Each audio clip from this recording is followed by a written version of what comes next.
안녕하세요. 저는 40을 바라보고 있는 대한민국의 경찰이자 한 아이의 엄마입니다. 항상 다른 분들의 사연을 듣다가 저 역시 영화보다 더 영화 같은 아주 기가 막힌 일을 겪었던 경험이 있기에 이곳에 털어놓게 되었어요. 사람들이 항상 하는 말 있잖아요. 현실이 오히려 영화보다 더 잔인하고 말도 안 된다라고요. 저 역시 이 일을 겪기 전에는 그런 기막힌 뉴스를 접할 때마다 어머, 진짜 현실이 영화보다 더하다니까? 라며 별 생각 없이 이야기하던 사람 중 하나였답니다. 그런데 그게 제 일이 될 줄 어떻게 알았겠어요? 제가 경찰로 지난 수년간 일해왔지만 일하면서도 보기 어려운 사건을 저희 집에서 겪다니 사람 일이라는 게 정말 한치 앞을 모르는 거더군요. 지금 바로 제 사연을 시작해 볼까 합니다. 저는 지인의 소개를 통해 지금의 남편을 만나게 되었습니다. 남편은 항상 제게 믿음직스러운 사람이었고 흑기사 같은 사람이었죠. 내가 힘들 때나 아플 때 언제나 제 곁을 지켜주는 사람이었고요. 그런 모습 때문에 남편과 2년의 연애 끝에 결혼을 결심한 계기가 되었죠. 그래서 천천히 결혼 준비를 하면서 시댁 식구들을 만나게 되었어요. 저희 시아버지는 젊었을 때 친구랑 함께 일궈낸 사업이 성공하셔서 대기업에 정기적으로 납품을 할 정도로 한때는 잘 나가셨다고 해요. 제가 시집 왔을 무렵에는 아예 사업에서 손을 떼고 간간히 소일거리로 다른 친구의 회사 일을 도와주고 계셨습니다. 아버님은 나이가 굉장히 지긋하셨는데 그럼에도 눈썹이 짙고 인상이 강해서 젊었을 적에 얼마나 강하셨을지 눈에 훤했죠. 그리고 제 남편은 그런 아버님을 쏙 빼닮았고요. 안 그래도 남편이 연애할 시절에 제게 이런 말을 한 적이 있어요. 당신 나보고 계속 범죄자 같다고 놀렸지? 우리 아버지 보면 진짜 놀랄걸? 나보다 훨씬 무섭게 생기셨거든. 우리 아버지 보고 나 처음 봤을 때처럼 수갑 채우려고 들면 안 돼? 이라고 미리 언지를 주긴 했지만 실제로 보니 풍채가 정말 남다르시더라고요. 반면 시모는 아버님에 비해 훨씬 젊어 보였는데 남편 말로는 실제로 나이 차가 꽤 난다고 했어요. 그렇지만 시모 역시 눈도 크고 코도 오똑하셔서 젊었을 때는 굉장히 도시적인 미녀셨겠구나 싶더라고요. 두 분 다 인상이 강해서인지 잘 어울려 보이기도 했습니다. 하지만 시모는 남편의 친모는 아니었답니다. 남편과 아직 연애 중일 때 남편이 가정사를 털어놓은 적이 있었는데요. 사실 우리 엄마는 내가 어렸을 때 돌아가셨고 지금 계신 분은 새엄마셔. 그런데 처음 오셨을 때부터 나한테 잘해주시더라고. 동화에 나오는 계모랑은 완전 달랐지. 나중에 아빠랑 둘 사이에서 영덕이 낳고 나서 아무래도 영덕이한테 마음이 더 기우신 것 같긴 하지만 그래도 나한테 모질게 대하진 않았던 분이야. 나 서울에 혼자 올라와 대학 다닐 때도 다달이 용돈도 붙여주시고 본가 다녀올 때마다 쌈짓돈이라도 꼭 쥐어주시던 분이니까. 실제로도 시모는 아버님도 남편도 살뜰히 챙기시는 것 같았어요. 남편과 통화도 자주 하는 것 같았고 아침 저녁으로 시아버지 드시는 밥상만 보더라도 진수성찬이 따로 없었거든요. 저도 남편과 연애할 때 그 밥을 한 번 얻어 먹어본 적이 있기에 더 잘할 수 있었어요. 사실 저는 남편과 연애를 꽤 길게 했기 때문에 결혼 전에 시부모님을 미리 뵌 적이 많았었는데 생각해보면 희한하게 시동생과는 만난 적이 없었던 것 같아요. 시동생은 결혼 전 인사드리러 간 자리에서 처음 뵙게 되었네요. 처음 봤을 때 저는 내심 놀랐던 부분이 글쎄 시동생은 남편과 시아버지랑은 하나도 안 닮았더군요. 인상이 강하기는커녕 동글동글한 오히려 유순해 보이는 편에 속한 얼굴이어서 그렇다고 시모를 닮은 것도 아니었어요. 그래서 남들이 보기엔 혼자만 약간 동떨어진 사람처럼 보이더군요. 누나 오셨구나. 안녕하세요. 사진으로 저번에 봤었는데 실제로 보니까 살짝 살집이 있으시네요. 그래도 경찰이시라면서요? 우와, 그럼 이게 다 근육이겠네? 잘하면 아빠도 이기겠다. 저는 초면에 너무 편하게 말을 거는 모습도 놀라웠지만 30이 넘어서 아버지를 아빠라고 부르는 남자는 처음 봐서 정말 놀랐어요. 실제 나이가 32살이라고 들었는데 나이보다도 훨씬 어린 느낌이 나는 사람이더라고요. 그런데 그 인상이 강하고 무서워 보이던 시부모님들이 묘하게 시동생에게는 유하게 대하는 느낌이었어요.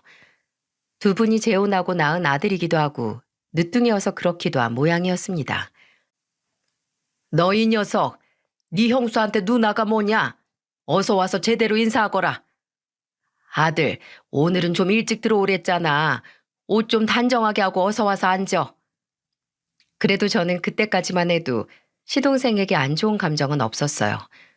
오히려 저도 애교라고는 없는 성격이고 남편도 진지하기 짝이 없는 성격이라서 시동생 같이 쾌활한 사람이 한 명 있는 게 오히려 다행이라고 여겼죠. 그런데 단 하나, 시동생은 고생을 잘 안 하고 자라서 그런가 돈을 물같이 쓰는 버릇이 있더군요. 한 번은 저희 가족이 다 같이 제주도로 여행을 갔는데요. 호텔 숙소에 머물기로 한 저희 가족은 방을 총 3개로 잡아 시부모님이 한 방에, 저희 부부가 또 한 방에, 그리고 남은 1개의 방은 시동생이 썼었거든요. 그런데 그 다다음 날 체크아웃을 하러 인포 데스크에 갔던 저희는 기절 초풍하는 줄 알았습니다. 시동생 방만 비용이 무려 120만 원이 나온 거예요. 네? 120만 원이라고요? 뭔가 잘못하신 거 아니에요? 그 방은 싱글이었어요. 잠시만요. 네, 120만 원 맞습니다. 유료 채널 결제, 호텔 룸 서비스, 비싼 위스키에 그리고 세탁 서비스랑 그 밖에 여기 내역을 한번 확인해 보시겠어요? 그걸 받아드는데 저는 솔직히 화가 나더라고요. 그 여행은 저희 부부가 효도 관광으로 시부모님을 모시려고 했던 건데 시동생은 나중에 자기도 시간이 된다며 따라온 거였거든요. 시댁이 아무리 잘 살기로써니 재벌 집안도 아닌데 단 이틀 밤 만에 120만 원은 인간적으로 심한 거 아닌가요? 룸 서비스도 아주 고급진 음식들로만 먹었더군요. 제 안색을 살피던 남편은 미안, 애가 늦둥이로 커서 좀 철이 없어. 이건 내가 부담할게. 그리고 동생 녀석한테도 따끔하게 한마디 할 테니까 화 풀어. 라며 절 달랬죠. 그리고 실제로 나중에 형한테 한 소리 들은 시동생은 저한테 미안한 기색을 내비치긴 했어요. 그날은 그냥 그렇게 넘어가긴 했지만 시동생의 씀씀이에 놀란 적은 이때 이후로도 한두 번이 아니었답니다. 일이라곤 일절 안 하는 대학원생이면서 사시사철 때에 따라 명품을 사고 운전을 못한다는 핑계로 매일같이 택시를 타는 등 저야 시댁이 대충 잘 산다는 것만 알고 구체적으로 얼마나 어떻게 잘 사는지는 모르니 말을 안 했지만 제 동생이었다면 엄청난 잔소리를 해댔을 거예요. 또 한 번은 저에게 형수, 아이 미안한데 저한테 지금 50만 원만 딱 보낼 수 있어요? 저 지금 친구들이랑 바다 갈 건데 시간이 없어요. 나중에 아빠한테 얘기해서 돌려줄게요. 지금 계좌 보낼 테니까 50만 원만 줘요. 더 주면 더 좋고요. 대뜸 전화로 50만 원을 요구하는 게 아니겠어요? 황당한 제가 아니 무슨 코앞에 바다 가는데 50만 원을 쓴다는 거예요? 라고 반문하니 지금 야간이라 할증 시간 붙는단 말이에요. 라고 대꾸하는 겁니다. 전철을 타도 되고 차 있는 친구 있는 걸로 알고 있는데 그 친구 차를 타도 되잖아요. 암튼 도련님은 돈 귀한 줄 몰라요. 전 돈 없으니까 걸어오시든 뛰어오시든 길거리에서 노수 가시든 알아서 오세요. 아 진짜 가족끼리 너무하신다. 나중에 두고 봐요. 알았어요. 끊어요 그럼. 하더니 뚝 끊어버리더군요. 그리고 한 번은 이런 일도 있었습니다. 어느 날 경찰서에서 연락이 오는 겁니다. 바로 시동생이 남편에게 연락이 온 거였어요. 형, 여기 경찰서인데 지금 좀 와줘야겠어. 뭐? 무슨 일인데? 이놈의 자식도 사고 친 거야? 아니, 다름이 아니라 시내에서 술 먹고 있는데 재수없게 날 쳐다보잖아. 그래서 내 주먹으로 혼 좀 내줬지. 야, 형이 사고 치지 말랬지. 왜 이렇게 말을 안 들어? 언제까지 그런 식으로 인생을 살 거야? 아, 또 꼰대 아니랄까봐. 그만 좀 잔소리 좀 해. 아무튼 합의금 물어줘야 할 것 같으니까 빨리 좀 와줘. 차마 아버지한테 전화할 자신이 없어. 형한테 전화한 거야. 이러는 겁니다. 딱 보아하니 이게 한두 번이 아닌 걸로 보였어요. 결국 제가 남편을 설득한 끝에 아버님한테 말씀드리자 해서 버르장머리를 싹 뜯어놓을 수 있었지만 항상 시동생을 보면 불안했던 게 사실이었어요. 언젠가는 철이 들겠지. 제발 철 좀 들기만을 바랬습니다. 그럼에도 불구하고 저희 가족은 시동생 빼고는 나름 서로 잘 챙겨주며 친하게 지내는 편이었어요. 그 흔한 고부 갈등도 없었고 정말 평범하고 화목한 가정, 그 이상도 그 이하도 아니었어요. 그런데 그게 전부 거짓으로 쌓아올린 관계였다는 걸 나중에 깨달았을 때 느끼는 감정은 얼마나 큰 충격을 받았는지 아마 여러분은 모르실 거예요. 그리고 결혼한 지 5년째 되는 해 5번째로 맞는 추석이었어요. 그 해에는 유난히 추석 날씨가 여름 같았죠. 그리고 모든 사건은 바로 그날을 기점으로 꾸며졌던 것 같아요. 당시 아들을 출산한 지 얼마 되지 않았던 저는 무리해서 일과 가사일 그리고 육아까지 책임지려다 보니 몸이 많이 피곤한 상태였어요. 시모도 다른 시댁 식구들도 평소보다 절 도와주긴 했지만 그럼에도 해가 떨어지자마자 거의 기절하다시피 쓰러져 잠에 들고 말았죠. 그러다 잠에서 깬 건 한참이 지난 후였던 것 같았어요. 거실 바로 옆 작은 방에 아들과 제가 함께 잠들어 있고 이불도 꼼꼼히 덮여 있더군요. 핸드폰을 보니 남편이 아버지랑 둘이 술 한잔 걸치고 올게. 중간에 깨더라도 계속 더 자고 있어? 라는 문자를 남겨놨더라고요. 저는 씻지도 않고 잠든 상태여서 머리도 띵하고 목도 많이 말랐어요. 그래서 방을 나가 주방으로 들어가려는데 전 제 귀를 의심할 만한 충격적인 대화를 엿듣게 되었어요. 엄마, 혹시 아버지가 내가 친자가 아니라는 걸 알게 되면 어떻게 하실까? 요즘 아버지가 날 보는 눈빛이 이상하게 걸리고 찝찝하네. 또 헛소리 한다. 니네 아버지가 그 비밀을 어떻게 알아? 우리 둘만 무덤까지 입만 꾹 닫으면 아무도 몰라. 그러니 너 입 조심해. 아이, 그러게. 내가 대학교 때 내 친아빠란 사람이 엄마랑 날 찾아오지만 않았더라면 나도 몰랐을 거 아니야. 엄마, 그 사람한테 확실히 다신 찾아오지 말라고 돈으로 매수한 거 맞지? 그건 걱정 말어. 한 번만 더 찾아오면 다리 몽댕이 부러뜨리고 너 죽고 나 죽고 했으니까 그 이후로 10년이 넘어도 안 찾아오질 않니. 죽었는지 살았는지 모르지만 넌 신경 쓰지 마. 이 세상에 네 아버지는 딱 한 사람. 같이 살고 있는 네 아버지뿐이야. 저는 본능적으로 두 모자 간의 대화를 듣고 발길을 뚝 하고 멈췄습니다. 너무 충격적이었어요. 뭔가 듣지 말아야 할 걸 들었다는 직감에 귀를 쫑긋 세우는 동시에 옆에 있던 에어컨 뒤로 몸부터 숨겼습니다. 거실과 주방 사이에 가벽이 있어 시모의 모습은 보이지 않았지만 청천벽력 같은 말을 꺼낸 시동생의 뒷모습은 반쯤 보이는 상태였기 때문이에요. 시모와 시동생은 남편과 아버님이 나간 사이 둘이서 제사 후 남은 술과 음식을 먹으며 담소를 나누고 있던 거였습니다. 시동생의 말에 시모는 후다닥 식탁에서 일어나 거실과 작은 방 쪽을 한번 휙 둘러보고 다시 자리에 앉았어요. 아들, 더 이상 그 얘기 꺼내지 마. 술 좀 작작 먹어, 이놈아. 왜 그래? 이놈아, 엄마 간 떨어지겠다. 너 지금 집안에 네 형수 있는 거 몰라? 뭐 어때? 지금 잠들었잖아. 요즘 엄청나게 힘들었다던데 아마 세상 모르고 골아떨어져 있을걸? 그래도 이놈아, 낱말은 새가 듣고 반말은 쥐새끼가 듣는 데써. 자나깨나 말 조심하란 말이야. 그런 소린 앞으로 2번 다시 꺼내지 마. 알겠어? 아유, 안 들려, 안 들려. 그리고 아버지가 나 키운 게 장장 32년이야. 자기 자식 아니라는 걸 꿈에라도 생각할 수 있겠어? 들어도 못 믿으실걸? 걱정 놓으세요, 엄마. 이 녀석이 그래도 엄마 말 좀 들어. 입 조심 단단히 하라고. 쉿. 저는 이 모든 대화를 정확하게 들었어요. 너무 놀랍고 충격적인 이야기에 손이 다 부들부들 떨리더군요. 그리고 그간 받았던 느낌들, 세 부자 사이에서 유난히 시동생만 동떨어진 듯한 느낌이 다 이런 이유였구나 하며 깨달았죠. 아버님이 이 사실을 알면 그렇게 예뻐하던 아들 중 막내가 친자식이 아니라는 얘기를 듣는다면 얼마나 가슴이 아플까 싶었어요. 그 생각이 들자 이 일은 일단 저만 알고 있는 게 좋겠다 싶었죠. 그런데 아무리 생각해도 시모가 이해가 되지 않는 겁니다. 시동생은 정확히 자신이 친자가 아니라는 사실을 알고 있었고 이는 분명 시모가 알려줬을 텐데요. 만약 시모가 정말 32년 동안 아버님만 보고 살았다면 굳이 둘째 아들에게 네가 친자식이 아니라는 말을 할 필요가 있었을까요?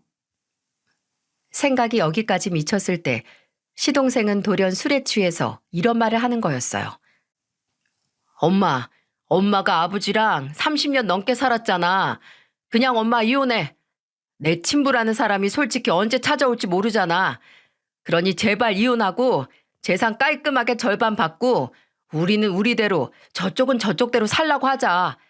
나 꼭 들통날 것 같단 말이야. 안 그래도 아빠랑 안 닮았다고 예전부터 동네 사람들이며 회사 사람들이 수근수근 거리는 거 알잖아. 엄마도 저번에 회사 왔을 때 들었지? 어쩌면 아빠도 이미 알고 있을 수 있어. 그러니까 엄마, 차라리 더 늦기 전에 아빠랑 빨리 이혼해. 아빠가 이 사실 알면 우리한테는 국물도 없을 거야. 차라리 지금 긴가민가 할 때 얼른 이혼해. 이혼하라니까? 이렇게 대놓고 이혼을 부추기지 뭡니까? 저는 그걸 듣고 얘는 정말 키워준 은혜라곤 모르는 애구나. 자비를 받을 자격조차 없구나 하고 방 안으로 다시 들어와 바로 남편에게 문자를 보냈어요. 여보, 지금 어머님하고 당신 동생이 주방에서 얘기하는 거 들었는데 당신 동생이 아버님 친자식이 아니래. 지금 술 먹고 둘이서 얘기하고 있어. 남편은 제게서 온 문자를 보고 한동안 믿을 수가 없었다고 해요. 그러다가 제가 이런 일로 농담하거나 제대로 알아보지도 못하고 문자할 사람이 아니라는 판단이 들어 조심스럽게 같이 있던 아버님한테 말했다고 합니다. 당연히 아버님은 노발대발하셔서 곧바로 집으로 오셨습니다. 이게 무슨 소리야? 우리 영덕이가 내 자식이 아니라니. 이게 다 무슨 소리냐고. 아가, 너 이리 나와서 똑바로 얘기해봐라. 뭐가 어쩌고 저째?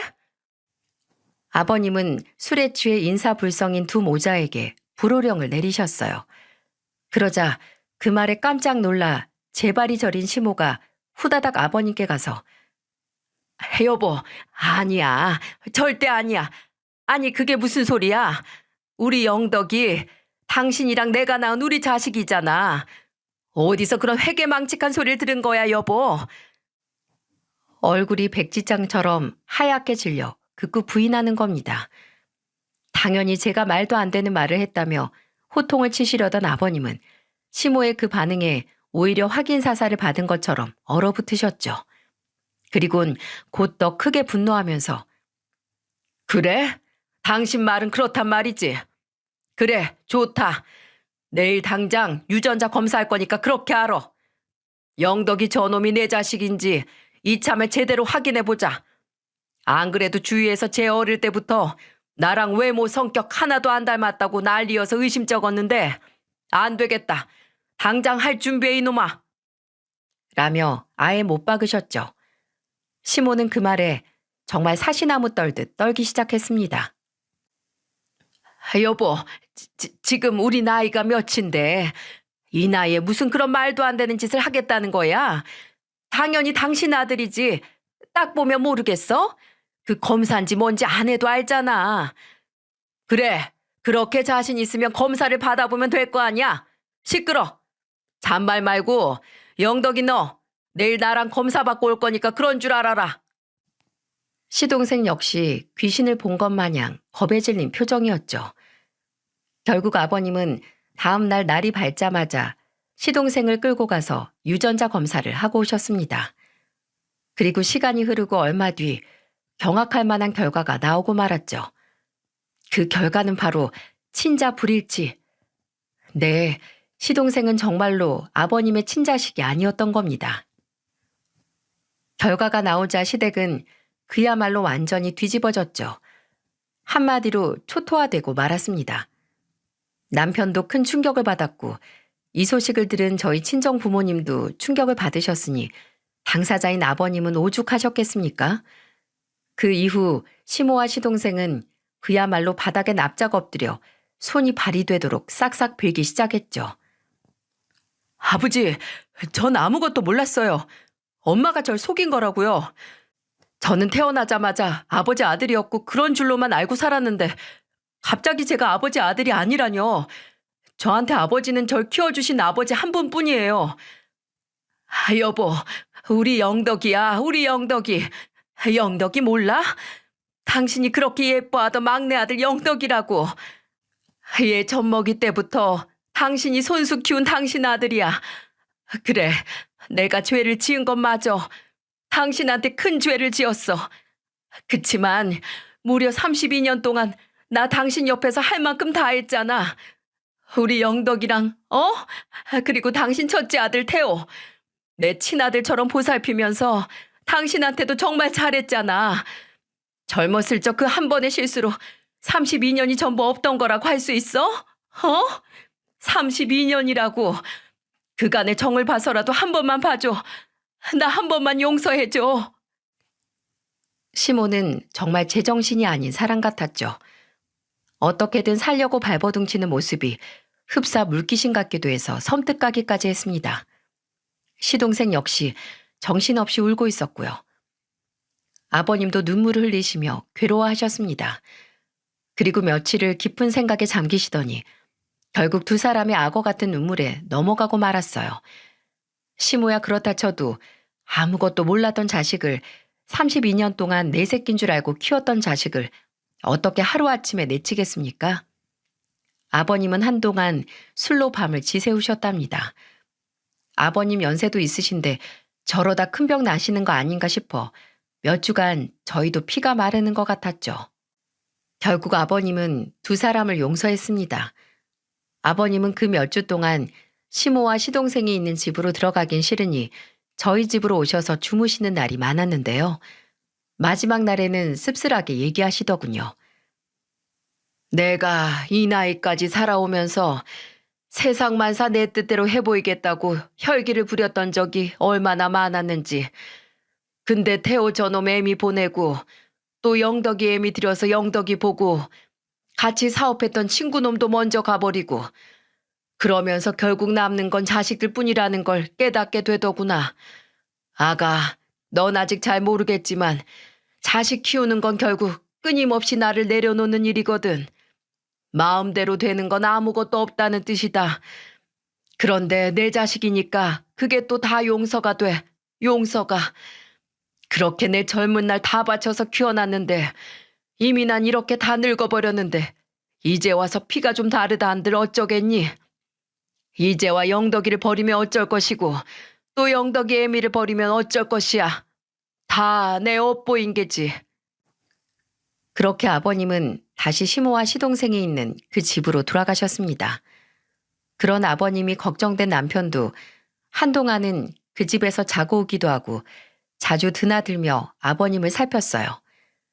하지만 이런 아버님의 깊은 마음을 알지도 못하는, 아니 알아주려는 생각조차 없었던 이 두 모자는 또 다른 무시무시한 계획을 꾸미기 시작했어요.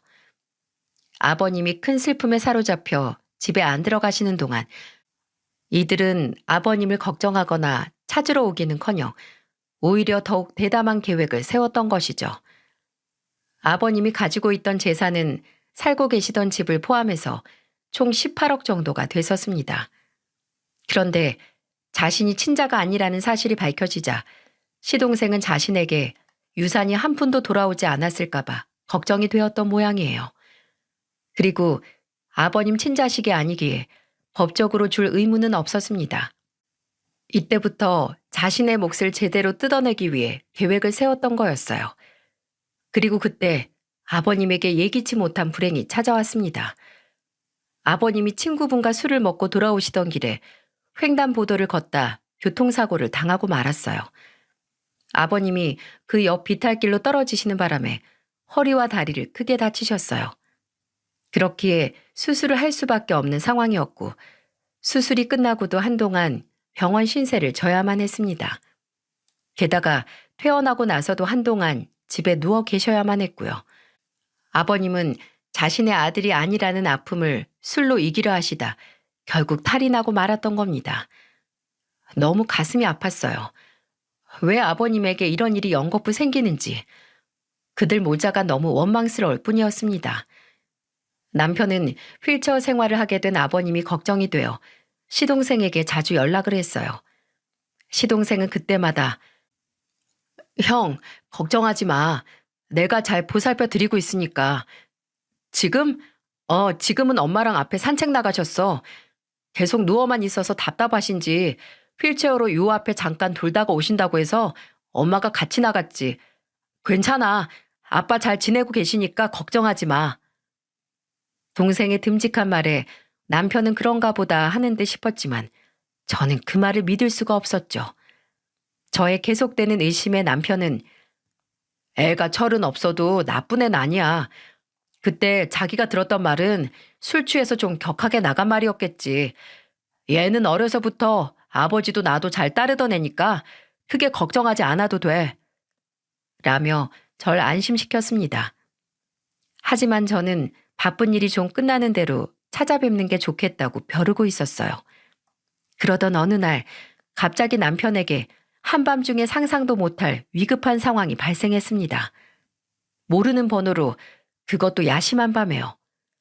남편은 누가 이 시간에 자꾸 전화를 하나 싶어 받아봤는데 아버님의 목소리가 나와 깜짝 놀랐어요. 옆에 있던 저도 덩달아 놀라 같이 통화 내용을 듣게 되었는데요. 아들, 애미야, 나 지금 땡땡병원에 있다. 여기로 빨리 좀 와줘라. 지금 이건 여기 간호사님 번호야. 지금 빨리 나 좀 여기서 데리고 나가다오. 제발 지금 빨리 와다오. 아버님에게서 그렇게 겁에 질린 목소리가 나오다니 정말 큰 충격이었죠. 저와 남편은 당장 그 병원으로 달려갔어요. 그리곤 연락했던 간호사의 도움을 받아 제 경찰이라는 신분을 밝히고 아버님을 무사히 빼내올 수 있었습니다. 아버지, 괜찮으세요? 아버지 이제 걱정하지 마세요. 저희 왔어요. 도대체 어쩌다가 여기에 갇히게 되신 거예요? 어머니는요?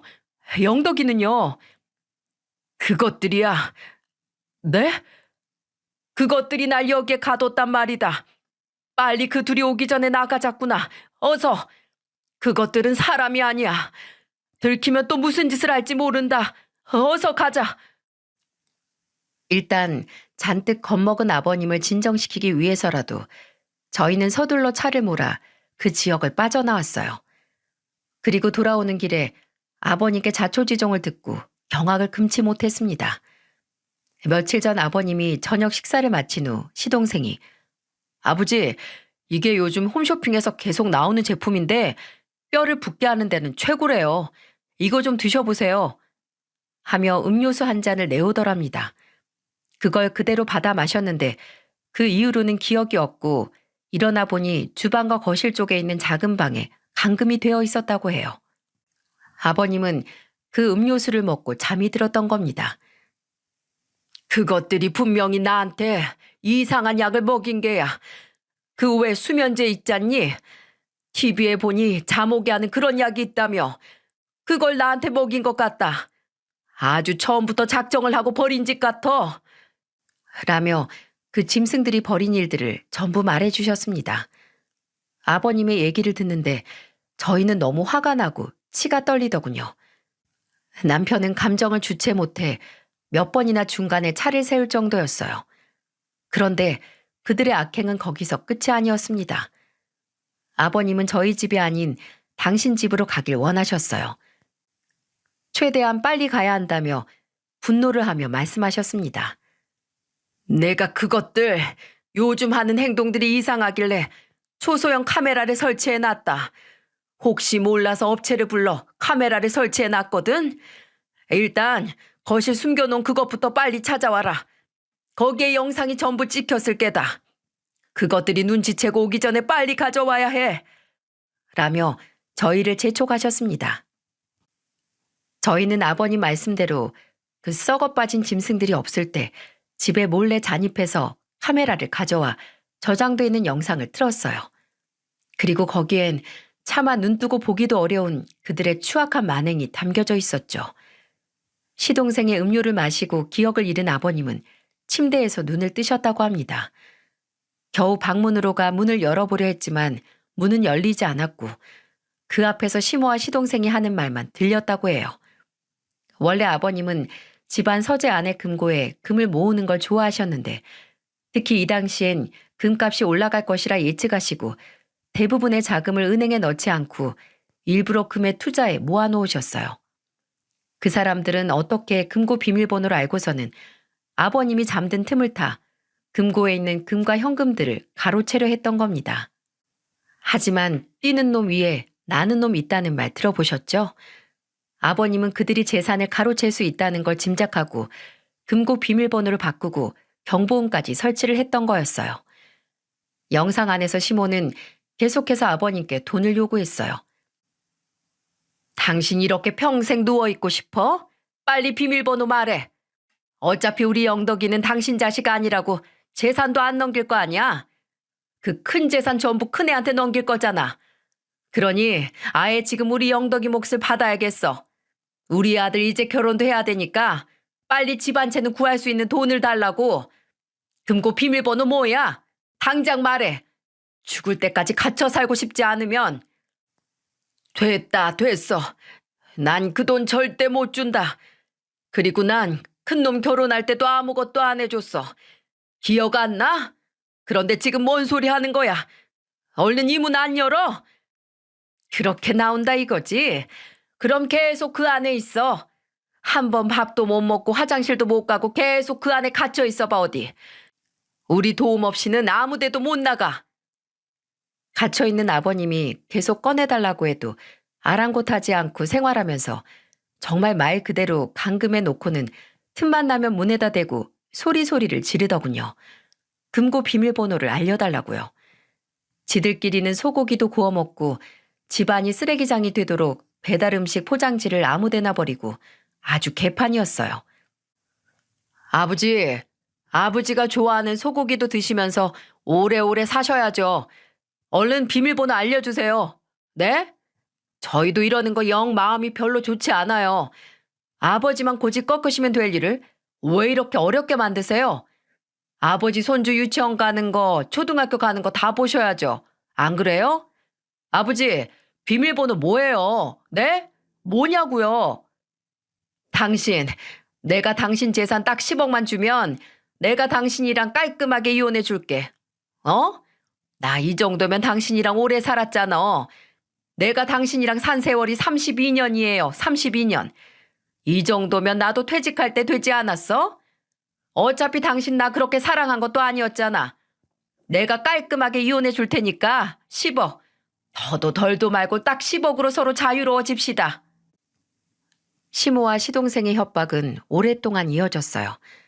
버티다 못한 아버님이 너희 내가 정말로 여기서 죽으면 내 재산 다 가져갈 수 있을 줄 알아? 내 사인 밝혀지면 너희도 무사하지 못할 거야. 이 무식한 것들아. 내가 내 가족들이랑 사는 집안에서 죽는다면 네 놈들이 첫 번째 용의자야. 오냐? 그래, 다 같이 어디 죽어보자. 온 힘을 다해 소리소리 지르다 아버님은 혼절을 해버렸던 거였어요. 그들은 아버님이 혼절하자 상황이 심각하다는 걸 느껴서인지 119에 신고를 해 병원까지 직접 데리고 온 거였어요. 잠 씹어먹어도 불쌍하지 않은 종자들이었습니다. 그런 그들의 만행은 아버님의 SD 카메라 안에 고스란히 증거로 남아있었고요. 내가 혹시 몰라 이걸 설치하긴 했다만 정말로 이걸 이렇게 사용할 줄이야. 내가 그동안 사람이 아닌 짐승을 키우고 있었구나. 짐승을.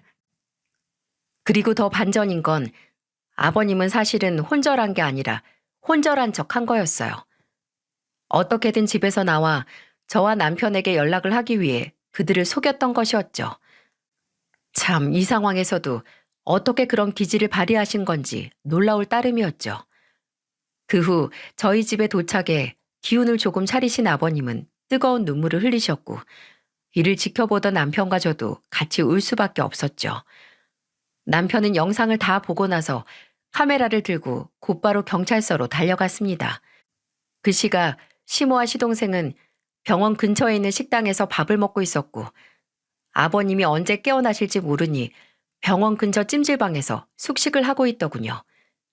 그 사람들이 진정 사람 새끼들이 맞나요? 멀쩡히 산 사람, 그것도 제 남편, 제 아버지를 산송장을 만들어 놓고 잠이 오긴 오는 걸까요? 정말 소름이 끼치더군요. 제가 두 사람의 위치를 파악하기 위해 전화하니 아가, 무슨 일 있니? 어머님 어디세요? 왜? 무슨 일 있니? 지금 밖에 잠깐 나와서 아들이랑 밥 먹는 중인데. 아버님은요? 너희 시애비? 왜? 지금 방에서 자고 있을 텐데. 방에서 자고 있다고요?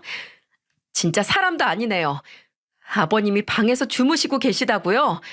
병실에 누워 있으시겠죠? 당신들 사람 탈을 쓰고 어떻게 이런 짓을 저지를 수 있어? 반드시 천벌받을 거야. 어? 내가 꼭 그렇게 만들 거야. 알겠어? 어떻게 피 한 방울 안 섞인 아들 데려와 키워준 것도 용서해준 아버님한테 30년을 같이 산 가족한테 돈을 목적으로 이런 짓을 저지를 수 있어. 나 경찰인 거 알지? 내가 반드시 증거 전부 잡아내서 당신들 콩밥 질리도록 먹게 해줄 테니까 각오해. 제 전화를 받고 뒤늦게 계획이 탄로난 걸 알게 된 그 금수들은 부랴부랴 집으로 가서 모든 증거를 인멸하려고 했어요. 하지만 남편의 빠른 신고로 이미 그들이 도착했을 때는 경찰이 함께 와 있었고 저희는 존속 강금 및 기타 가정폭력 등의 혐의로 그 자리에서 경찰서로 데려갔죠. 증거가 워낙 명확했기 때문에 시모와 시동생은 법의 심판을 피할 수 없었어요. 하지만 그 금수들이 얼마나 뱀처럼 교활한지 경찰을 보자마자 친자 불일치 결과가 나왔을 때처럼 비굴하게 땅에 납작 엎드리는 게 아니겠어요? 두 모자가 하는 짓이 똑같더군요. 아이고, 잘못했습니다. 저희가 잘못했어요. 반성합니다. 두 번 다시 그러지 않겠습니다. 정말로 해칠 생각은 추워도 없었어요. 맞아요. 아빠가 형만 잘해주는 게 셈이 나서 그런 거예요. 당연히 해치려는 생각은 전혀 없었어요. 가족끼리 싸우기도 하고 그러잖아요. 아빠, 아버지, 제가 잘못했어요. 제가 좀 반항 좀 했다고 경찰에 그렇게 신고하시면 어떡해요. 제가 잘못했어요, 아버지. 아주 기가 차는 광경이 따로 없었답니다. 아버님은 이제 그들은 쳐다도 보지 않았고요. 저희는 아버님을 저희 집으로 아예 모셔왔고 아버님은 곧바로 이혼 소송을 진행하셨어요. 소장을 받은 그 늙은 구렁이 같은 여자는 또 불이 났게 제일 수임료가 비싸다고 유명한 회사로 달려가 변호사를 선임해 왔더군요. 황당하게도 아버님은 당연히 재산을 한 푼도 주고 싶지 않았지만 법원에서는 30년이라는 세월을 같이 살며 재산 형성에 기여한 부분을 인정해 일정 부분의 재산 분할을 인정해 주더군요. 저희는 그 즉시 항소하려 했지만 저희 쪽 변호사는 일단 형사사건이 어떻게 나오는지 보고 결정하셔도 늦지 않습니다. 안타깝지만 의뢰인분의 경우엔 설령 혼인 무효 소송을 이긴다 하더라도 재산 분할 의무가 0으로 나오지 못할 거예요. 같이 산 세월이 워낙 기셔서 이런 조언을 남겨주었어요. 저희는 속이 터졌지만 변호사님의 말대로 일단 추이를 지켜보기로 했어요. 시모는 정말 대단한 여자더군요. 시동생과의 재판에서 자기는 아무것도 모르고 그저 자기 아들이 시킨 대로만 했을 뿐이라며 제 자식도 버리고 자기만 살겠다는 식의 진술을 했어요. 제가 아들처럼 대학을 나오길 했습니까? 남편처럼 지식이 많기랍니까? 전 정말 아무것도 몰랐어요. 그저 둘째 아들이니까 저도 무서워서 그랬어요. 전 정말 죄 없어요. 저 정말 억울합니다. 나를 매수해서 날 협박하고 부탁하니까 그저 아들의 부탁을 들어줬을 뿐입니다. 아니에요. 모든 게 엄마가 저지른 짓이에요. 제가 친자가 아니란 걸 알고 아버지가 엄마까지 버릴까봐 엄마가 절 꼬드겨서 계획한 거라고요. 참 가관이었어요. 서로 피를 나는 모자끼리 어떻게든 법의 심판을 피해보려고 서로를 헐뜯고 배신하는 모습을 보고 제일 불쌍한 사람이 저희 아버님이었어요. 이런 사람들과 평생을 함께 했으니 얼마나 가슴이 아플까요? 정말 눈앞에 펼쳐진 어처구니 없는 광경에 할 말을 다 잃게 되더군요. 결국 이들은 모든 범죄가 사실로 드러났고 시동생은 징역 6개월을 선고받고 시모는 집행유예 선고를 받게 되었습니다. 이런 솜방망이 처벌이라니 절대 납득할 수가 없었죠. 아니, 초범이라 선처 반성한다고 선처라뇨. 나이가 많아서 참작이 되다뇨. 완전 고의적으로 계획하고 저지른 범죄라니까요. 이걸 그냥 넘어가요? 됐다, 아가. 그만해도 벌 받은 게야. 여기까지만 해도 남은 인생 알아서 제 손으로 벌 받을 놈들이다. 이미 그것들은 사회에 낙인이 찍힌 것들이고 더 이상 그것들한테 신경 쓰지 않아도 된다. 신경 쓰는 게 시간 낭비야. 그런 쓰레기들은 분리수거도 안 되는 것들이니까 그딴 놈들에게 힘 빼지 말자꾸나. 그러니 너무 그렇게 열내지 마렴. 아버님은 생각보다 무서운 분이셨어요. 그들이 싹싹 빌고 오열을 하고 바지가랑이를 붙잡고 사정을 해도 눈 하나 깜짝 안 하셨어요. 아버님은 그걸 알았던 겁니다. 이 세상에서 무관심이 가장 무서운 벌이라는 것을요. 그 이후 시동생은 교도소에, 시모는 다 낡은 월세방을 전전해야만 했어요. 특히 그 늙은 구렁이 같은 여자는 그동안의 재판에 가지고 있던 모든 돈을 쏟아부었는지 월세도 제대로 못 내고 일도 구하지 못해 곧 내쫓길 위기라고 하더군요. 그리고 지난 주말 시모는 뻔뻔스럽게도 저희 집 앞으로 찾아왔어요. 기가 막혀서. 몰골을 보아하니 한 일주일은 못 씻고 굶은 듯한 꾀죄죄한 몰골이더군요. 여기 무슨 낯짝으로 찾아왔어요? 예, 아가. 네 시애비한테 얘기해서 나 좀 제발 용서해달라고 부탁 좀 해주면 안 되니? 이 늙은이가 혼자 살려고 하니 너무 이 세상이 무섭고 외롭다. 나 좀 다시 받아줘. 부탁이다. 뭐라고요? 이보세요. 낯짝에 철판이라도 깔아놔 정말. 정말 가증스럽게 짝이 없네요. 아줌마, 더 이상 내 시어머니 아니니까 좀 가주실래요? 경찰 부르기 전에 좋은 말 할 때 나가요. 여보, 무슨 일이야? 제가 먼저 가 있는 현관 앞에서 큰 소리가 나자 남편이 후다닥 왔다가 그 여자를 발견하고는 표정이 무섭게 변하더군요. 예, 태호야, 엄마다, 네 엄마. 한 번만 살려다오. 내 그가 너한테 잘하면 잘했지 못한 것은 없지 않았니? 노망 났어요? 정신 차리세요. 아줌마, 내가 법적인 처벌 받게 하는 거에서 끝난 거에 감사해도 모자라요. 아시겠어요? 미치지 않고서야 그 입에 감히 엄마 소리를 올려? 그리고 뒤늦게 지팡이에 의지해 겨우 걸어온 아버님이 모습을 드러내셨어요. 그 구렁이 같은 여자는 아버님을 보자마자 철석같이 달라붙으며 우는 소리를 내더라고요. 어찌나 듣기 싫던지 저는 후다닥 제 아이를 안아들고 귀부터 막았어요. 아이고 여보, 여보, 내가 잘못했어. 내가 다 잘못했어. 다 그놈 때문에, 나도 영덕이 그놈 때문에 속았지 뭐야. 내가 지금 이 나이에 밥도 못 먹고 딱 고독사하게 생겼다니까. 잘 됐네. 해 그럼. 뭐? 뭘 해? 고독사 하라고. 저는 내심 아버님이 너무 사람 좋게 또 그 여자를 용서해 준다고 할까봐 걱정했거든요. 남편도 그 순간 저와 같은 생각이었대요.